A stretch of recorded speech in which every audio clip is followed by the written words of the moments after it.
जुहर दर्शक बंधु BN news रे स्वागत। हाँ दर्शक बंधु, आज जून 26 दिन प्राय 11टार बरपाली अंचल रे चर्चा एते जोर धरला जे अंचल ओण प्रकोण नु लोके हटुआ बंद के पले आसले। चर्चा थिला जे बंद रे जनकर मृतदेह उपली पड़ी छे। पुलिस दमकल भेल घटनास्थल रे पहुंची जाइथिले, किंतु देखला बेले जना पड़ला जे मृतदेह नहीं केनसी मनुष्यर भुजनी गोड़ थिला जेनथी बैंडेज बंधा थिला। अनेक लोकंकर अनेक शंका, के कहूथिला जे हॉस्पिटल वाले फिकी देवे तो के कहला अन्य के फिकी थिबा।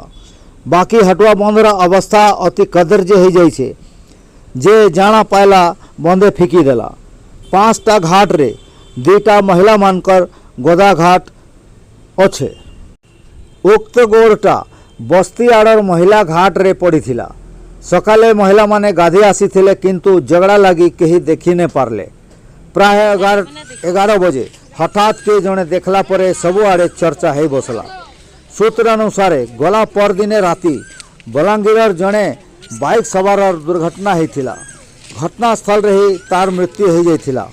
अवश्य तार भुजनी गोड़ निखोज थिला। अनुमान करा जाउछे जे हटुआ बंदरे मिली थिबा गोड़ दुर्घटनाग्रस्त लोकर आय कैं। वर्तमान किसी स्पष्ट सूचना नहीं मिलबार ताल देखा जाऊ आग के घटना केन दिख के जाऊ छे। धन्यवाद।